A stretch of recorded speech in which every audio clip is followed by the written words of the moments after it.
My name is Emily Harper, 38 years old, a licensed wildlife veterinarian working out of a small clinic in rural Montana. I live on a quiet property outside Bozeman with my husband Mark and our 10-year-old daughter Sophie. My days usually involve treating injured elk, orphaned fawns, or the occasional bear cub brought in by rangers. Nothing prepared me for Riley. Riley arrived 6 months ago as a temporary foster. From the first day, this lion cub showed an openness that stood out immediately. He greeted every visitor with calm curiosity, rubbing against legs, accepting attention without hesitation. Children from neighboring ranches came just to sit near his pen, and he responded with gentle play that never crossed into roughness. He became part of the daily rhythm fast. But then came the afternoon that changed everything. While performing a routine exam in the barn, I noticed a faint scar behind his left ear under bright light. The shape matched identification tags used by certain private breeders. My stomach tightened. The intake paperwork suddenly felt too vague. That evening I ran a quiet database search and found a partial match to a seized shipment 2 states away. The markings, the age, the timeline, all lined up. The cub, who had trusted us completely, had been taken from the wild, far too young, moved through illegal channels for profit. I sat in the dark office, the laptop glow, the only light, realizing the whole story we had been told was built on a lie. Before we go any further into what happened next, drop a comment right now. What time is it where you're watching, and which city are you tuning in from? I'd love to see how far this story has reached. If real wildlife stories with tough truths move, you hit like, subscribe, and turn on notifications so you never miss the next one. It all started 6 months ago, on a chilly spring morning in the backwoods of Montana. A knock at the clinic door interrupted my morning routine of organizing supplies. An acquaintance I had assisted with wildlife cases in the past stood there explaining that he had an orphaned lion cub in need of temporary care because a sanctuary up north was at full capacity. The paperwork he provided included basic health notes and a rescue background that seemed straightforward at the time. Mark, my husband, came out to help with the carrier, his 40 years of experience as a park ranger, making the transfer smooth and efficient. We decided on Riley as the name, fitting the calm way the cub looked up at us once settled into the barn enclosure. Sophie, our 10-year-old daughter, returned from school soon after and wanted to meet him right away. Under my supervision, she sat quietly in the space while Riley approached at his own pace, sniffing her hands before resting his head near her knee. Mark spent the rest of the afternoon adding extra security to the pen, using materials from his ranger toolkit. By evening, Riley had finished his first full meal with us, and Sophie had already planned activities for the following day. The cub showed no signs of stress from the move, adapting to the new sounds and smells with steady confidence. In the weeks that followed, Riley became a regular part of the household activities. Sophie would come home and head straight to the pen, bringing toys she had selected to engage him in gentle play sessions. She would roll balls across the ground, and Riley would follow them with measured steps, batting them back in a controlled manner that kept the game safe. Mark incorporated his field knowledge by creating hiding spots for food items inside logs that Riley would investigate with focused patience. I performed daily health observations, recording steady improvements in coordination and energy levels as he adjusted to the new diet. The family dynamic shifted naturally to include these moments with dinner conversations, often centering on observations from the day. Neighbors learned about the foster through word of mouth in the rural area, leading to occasional weekend visits. Riley would move to the edge of the pen to meet them, his body language open as they offered comments from a safe distance. One group from a nearby property brought their children for a short observation, and Riley remained still while they watched, then responded to a careful reach with a soft nudge. These interactions added to the positive atmosphere around the property. Mark used some of his off time to expand the space further, adding simple climbing structures that Riley explored with growing curiosity, his movements showing increasing confidence each day. As the spring season advanced, the daily interactions built a stronger connection. Sophie developed a pattern of spending time reading near the pen, with Riley lying close by, his breathing steady as he listened to her voice. Mark would return from patrols and spend time at the fence, sharing quiet moments with the cub that seemed to recharge both of them after long shifts.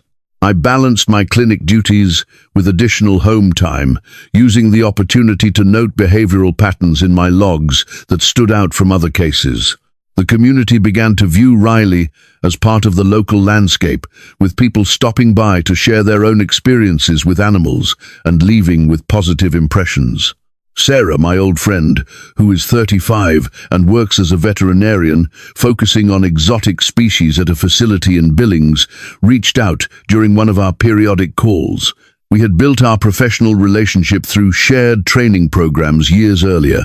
When I described the foster arrangement and how Riley had fit into the family, she asked about the details of the transfer and suggested additional steps for verification based on cases she had handled. I shared the positive developments and how Sophie had bonded with him, keeping the conversation focused on the current stability. She offered to provide input if needed, and I appreciated the professional perspective while staying centered on the routine at home. The warmer months brought additional opportunities for engagement. A community gathering organized through Mark's work included a segment where Riley was visible from a distance, remaining composed as attendees observed and then interacted briefly under supervision. Sophie and Riley engaged in water-based activities on warmer days, with Mark adding a small feature to the pen for cooling. Neighbors contributed items that were safe for him, and Riley incorporated them into his play with clear enjoyment. The routine became a source of shared satisfaction with each day, adding layers to the connection through consistent care and positive experiences. By midsummer, Riley had grown in size and presence, his frame reflecting the benefits of the environment and daily activity. Sophie continued her games now, including simple commands that Riley followed with willing compliance. Mark documented some of the activities for internal park records, noting the educational value they provided. I maintained detailed records of his progress, ensuring all aspects of care stayed on track. The family had fully adjusted with Riley's presence, enhancing everyday moments in ways that felt natural and rewarding. Sarah followed up with another call, reiterating general advice from her practice, but the focus remained on the ongoing positive bond that had developed over the months. The beginning phase had established a foundation of trust and companionship that defined Riley's time with us in those early days. As summer rolled in, small things started to bother me about Riley. The longer he stayed with us, the more certain patterns emerged that didn't align with what I expected from a cub raised in a controlled sanctuary environment. During one of Mark's routine target practice sessions at the back range, something he did a few times a month to stay sharp, Riley reacted in a way I had not seen before. The first distant crack of the rifle sent him bolting to the far corner of the enclosure body, low to the ground, ears pinned flat. He stayed there trembling for nearly 20 minutes, even after the shooting stopped. It wasn't the typical startled response of a young animal. It carried the weight of something deeper, like a conditioned fear response. I noted it in my log that evening, cross-referencing with behavioral data from other hand-raised big cats I had treated over the years. Most showed curiosity or mild alarm at loud noises, but this level of shutdown felt off. Another detail caught my attention during feeding time. Riley had always eaten heartily, but as the weeks passed, I noticed he avoided certain textures in his diet.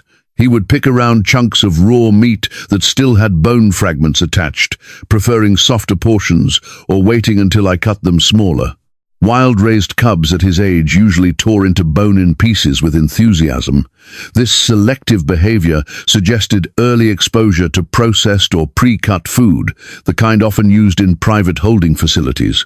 I started varying the presentation to tested whole prey items, one day ground, mix the next, and the pattern held consistent. He performed well in other areas, maintaining healthy weight gain and muscle development, but these small inconsistencies accumulated in the back of my mind. The scar behind his ear also lingered in my thoughts. Under stronger light, during a routine exam, it appeared more defined than I first realized, not just a random mark, but a clean-healed puncture consistent with removal of an identification tag. Tags like that were common in operations that moved animals quickly through private channels before they reached legal sanctuaries or zoos. I hadn't pursued it aggressively at first because the initial paperwork checked out, but now the pieces were starting to form a picture I didn't like. One afternoon I decided to follow up on the source.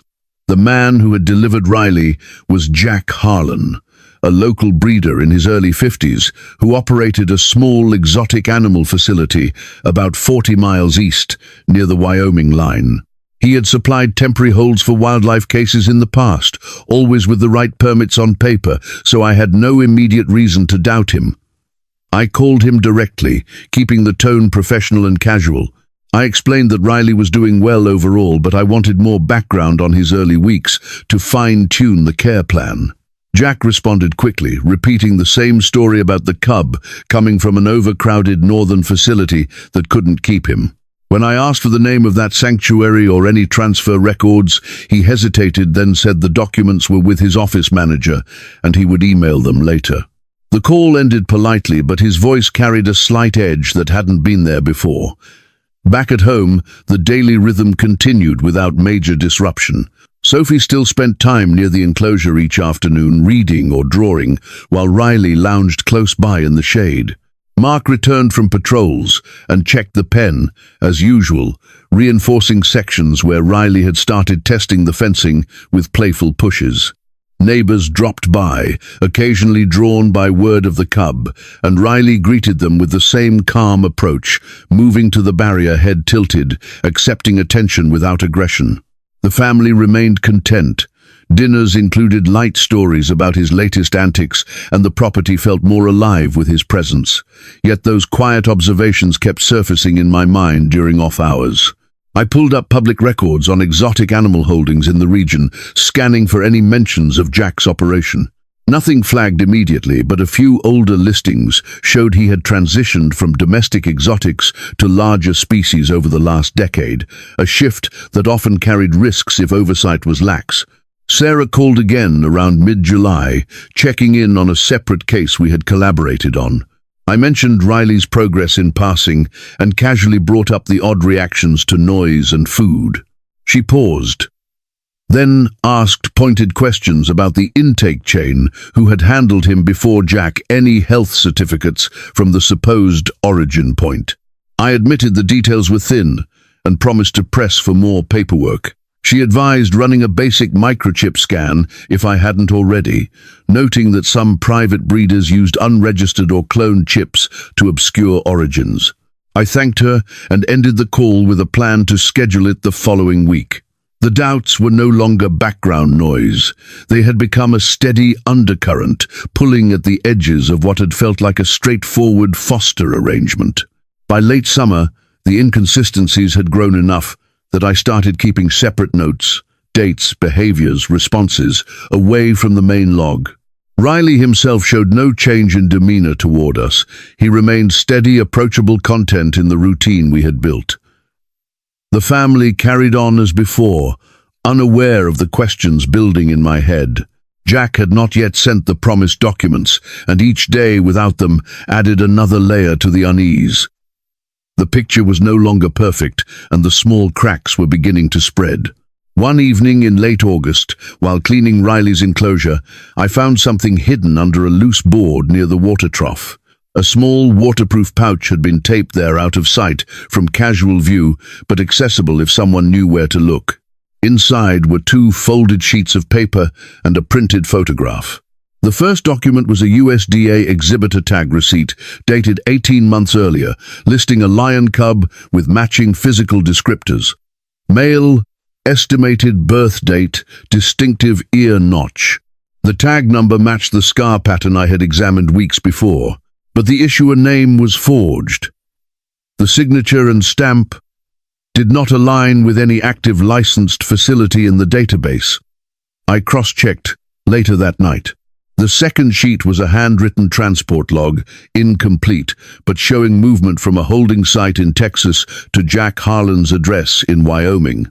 Handwriting analysis wasn't my expertise, but the entries looked rushed, with dates that overlapped suspiciously with known border seizures reported in federal alerts. The photograph was the hardest to process.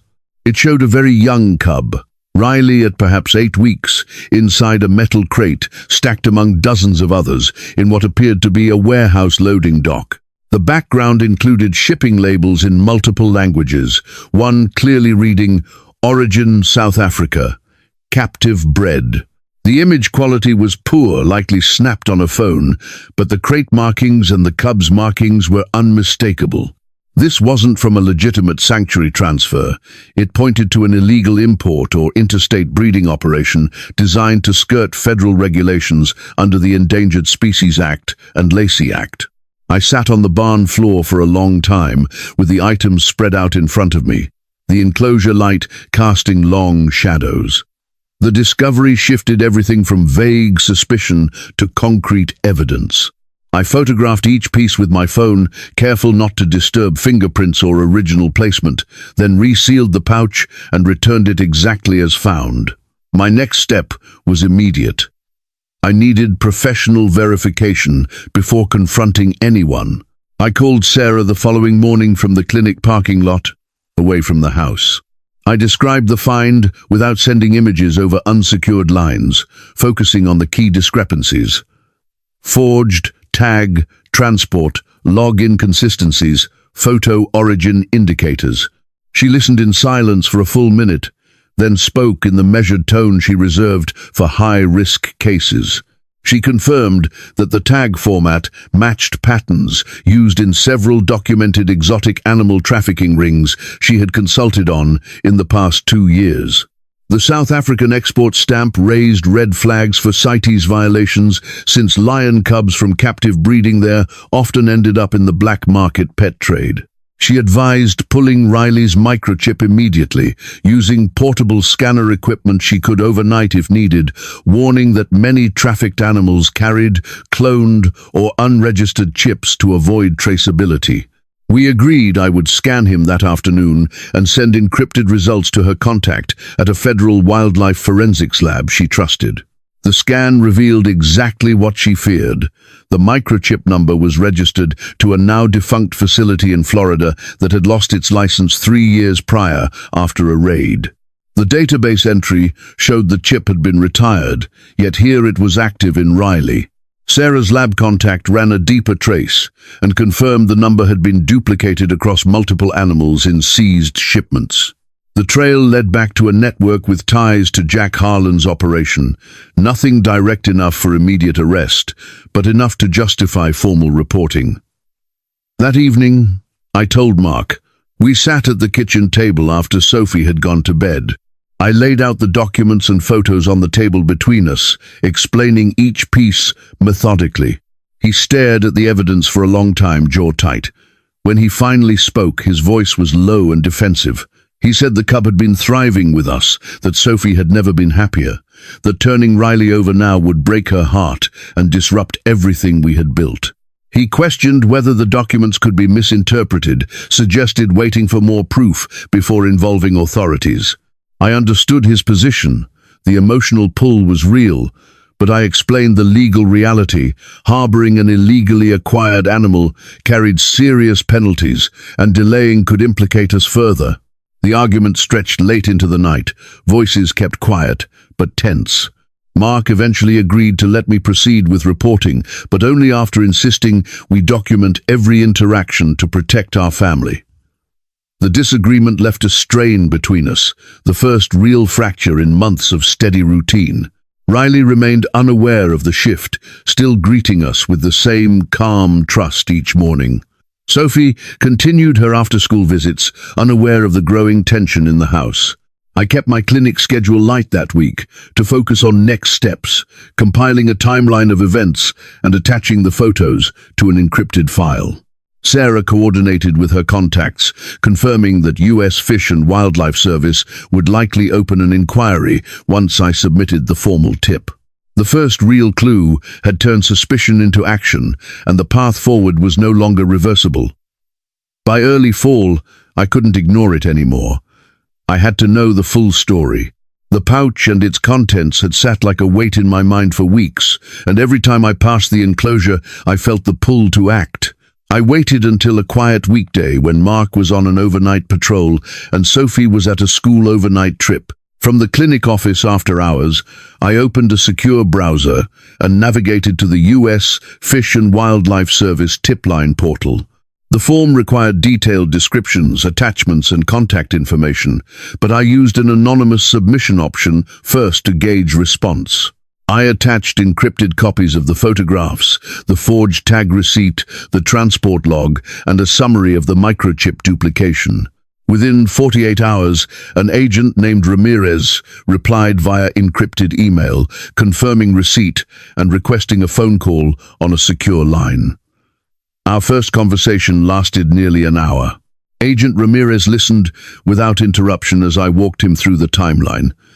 The initial delivery by Jack Harlan, the gradual behavioral anomalies, the hidden pouch discovery, and Sarah's forensic input on the chip. He asked precise questions about dates, physical evidence, preservation, and any direct interactions with Harlan.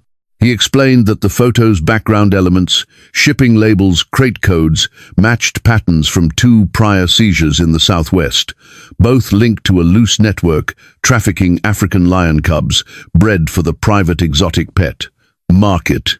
Cubs were often taken from mothers at 4 to 6 weeks, bottle-raised in hidden facilities, then sold to high-net-worth individuals who wanted status symbols or tame big cats. The practice violated the Endangered Species Act, the Lacey Act, and international CITES rules on lion trade.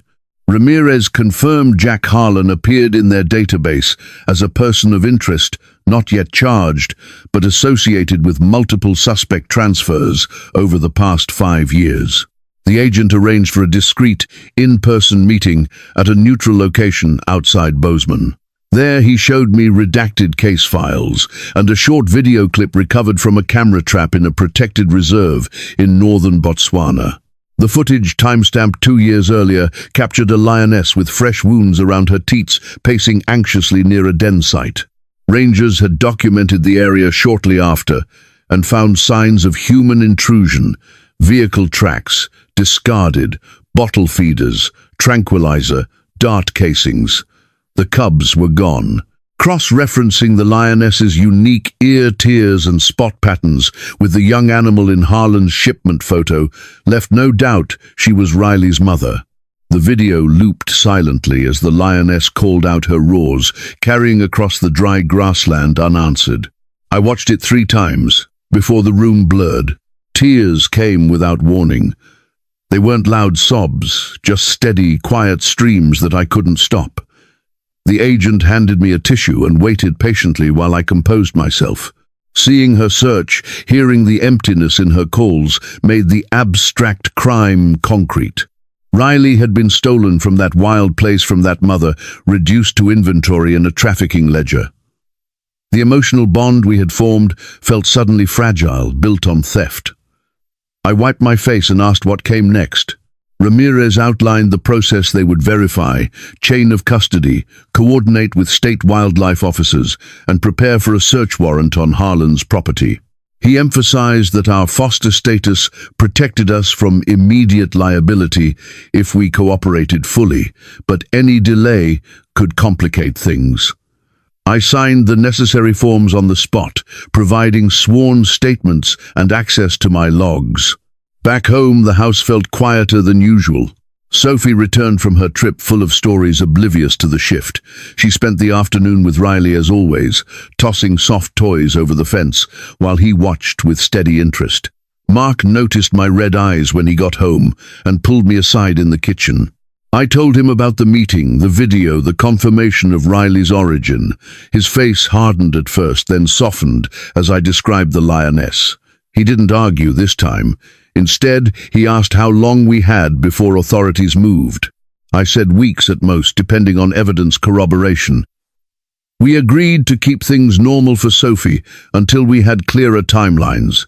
The truth had emerged fully now, and it carried a heaviness that settled into every corner of the property. I continued daily care routines on autopilot, feeding enrichment health checks while the investigation advanced behind the scenes. Sarah stayed in touch with updates from her end, confirming the network's reach extended beyond Harlan to suppliers in several states. Each new detail reinforced the scale. Dozens of cubs like Riley funneled into private hands across the country, mothers left depleted or dead in the wild. The emotional impact lingered longest. Late at night, when the house was still, I would replay the camera trap audio in my head, the unanswered calls echoing. It fueled the resolve to see the process through, no matter the personal cost. I couldn't keep quiet any longer. The truth was tearing me apart. A few days after the meeting with Agent Ramirez, I drove to Jack Harlan's facility alone early enough that the roads were still empty. His place sat on a gravel lot edged by chain-link fencing topped with barbed wire. A low metal building in the center, flanked by several outbuildings. I parked outside the gate and waited until he appeared at the door, wiping his hands on a rag. He recognized me immediately and waved me in with a casual gesture that didn't match the tightness in his eyes. We stood in the small office, cluttered with feed sacks and paperwork. I placed a printed copy of the forged tag receipt and the warehouse photo on his desk without preamble. I told him I knew the cub had come through his hands from an illegal source, that the documents didn't match any legitimate transfer, and that federal agents were already aware. He leaned back against a filing cabinet, arms crossed, and studied me for a long moment before speaking. His voice stayed low, and even at first he said, "I was jumping to conclusions that paperwork got messy and rescue handoffs all the time. When I mentioned the duplicated microchip and the Botswana camera trap footage, his posture shifted. He stepped closer, voice dropping to a near whisper. He said, "If I pushed this further, I would regret it, not just professionally but personally." People in his line of work had long memories, and families got caught in the crossfire when things went public. The threat hung in the air, plain and unmistakable. I didn't respond to it directly. Instead, I told him the decision was already made and left the office without another word. He didn't follow me to the gate. The drive home felt longer than the distance warranted. I pulled over once to steady my breathing, hands tight on the wheel. Back at the property, I found Mark waiting on the porch. He had seen the look on my face and asked only one question: how did it go? I recounted the exchange exactly, including the veiled threat. Mark's jaw clenched, but he didn't argue. He simply said we needed to move faster on the official side. That afternoon, I submitted the formal report through the secure portal Agent Ramirez had provided, attaching everything: photos, logs, statements, even a recording of the confrontation made from my phone in the car afterward. Within hours, the agent confirmed receipt and said a multi-agency team was being assembled for coordinated action. The next few days passed in a strange suspension. Riley continued his routine, eating well, resting in the sun, responding to our presence with the same steady calm. Sophie noticed the change in the house atmosphere first. She asked why I seemed distracted and why Mark checked the locks more often. We sat her down that weekend in the living room, the three of us on the couch. I started by reminding her how much we all cared about Riley and how special the time with him had been. Then I explained in the simplest terms I could that he had been taken from his real family in the wild when he was very young. I told her about the mothers who raised their cubs for years, teaching them to hunt and survive, and how removing them early hurts the whole pride. I showed her a few safe photos of lions in protected reserves, not the traumatic footage, just open grassland scenes, and explained that keeping Riley here, even with love, wasn't the right thing, because it came from something wrong. Sophie listened quietly at first, then her eyes filled. She asked if we had to give him back, if he would be okay without us. I told her he would go to a proper sanctuary where experts could help him adjust, and that our job had always been temporary care until the right place was found. She cried, then hard and wordless, burying her face in my shoulder. Mark put his arm around both of us and stayed silent while she processed it. After a while, she asked if she could say goodbye properly. We promised she could spend as much time as possible with him before any change happened. The official process moved quicker than expected. Agent Ramirez called midweek to say surveillance had confirmed additional suspect animals at Harlan's site. A search warrant was issued and the raid was scheduled for the following morning. They asked me to keep Riley secure and stay on property until agents arrived to take custody.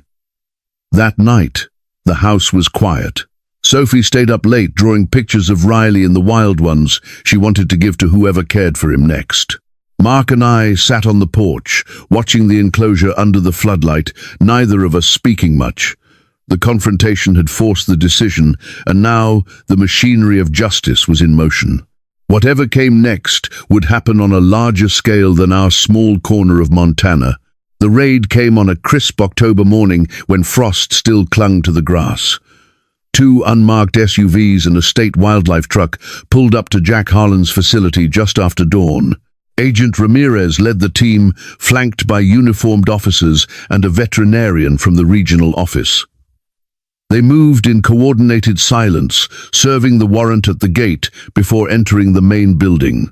Inside, they found several enclosures holding exotic animals, 2 juvenile tigers, a leopard, and multiple lion cubs in various stages of growth.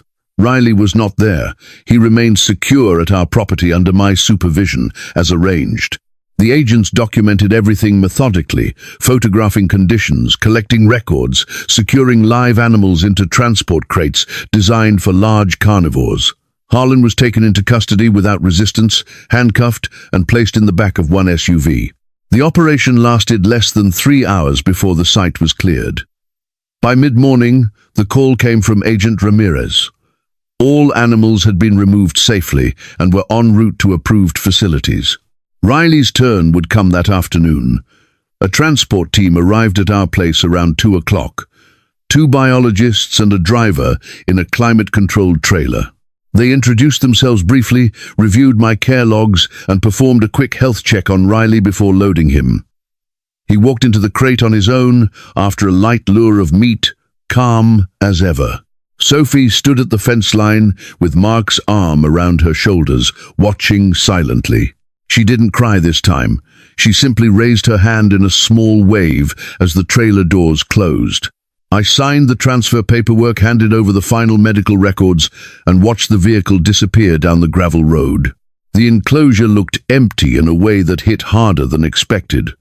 Riley arrived at the Montana Big Cat Sanctuary. Later that day, a non-profit facility 200 miles west, specializing in confiscated and retired big cats. The staff there placed him in a large quarantine enclosure with natural substrate climbing structures and visual barriers to reduce stress. Initial exams showed good physical condition, healthy weight, no parasites, normal blood work. But behavioral assessments noted signs of early human imprinting, reduced wariness toward people, preference for hand-fed food, and vocalizations, more typical of bottle-raised animals than wild. Oneness. The sanctuary team began a gradual desensitization program, limiting human contact while introducing enrichment that mimicked natural hunting behaviors, scented, hides, puzzle feeders, and occasional recordings of lion vocalizations from wild prides.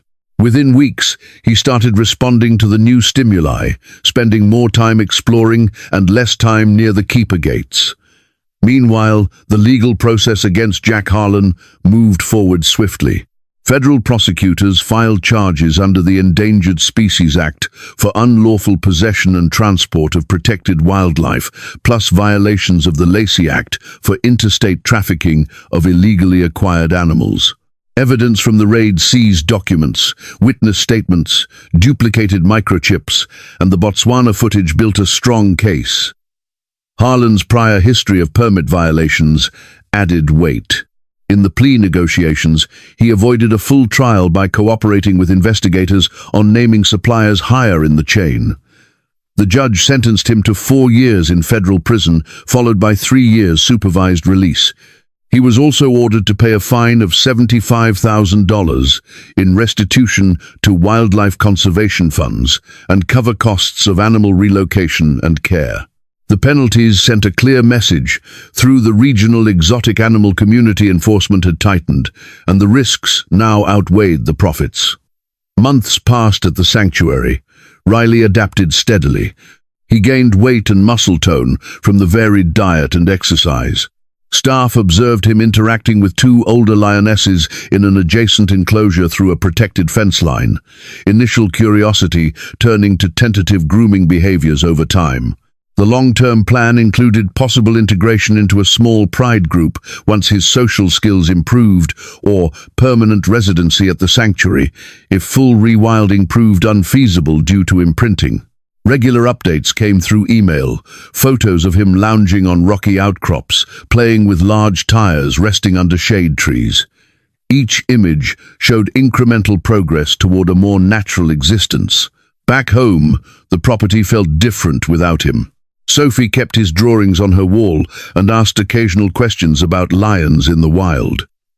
Mark and I resumed normal routines, though quieter. The experience had shifted something fundamental in how we viewed our work. Fostering animals carried greater responsibility than we had first realized. Agent Ramirez followed up once with a brief note: the investigation had led to 2 additional arrests and the seizure of over a dozen animals across 3 states. The network Harlan belonged to was significantly disrupted. Justice had been served not perfectly but decisively.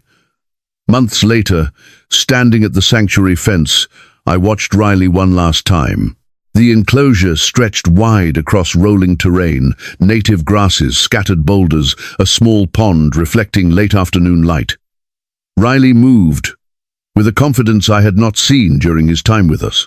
He walked the perimeter at a steady pace, pausing to scent mark a low tree, then dropped into a crouch to stalk a rustling patch of brush.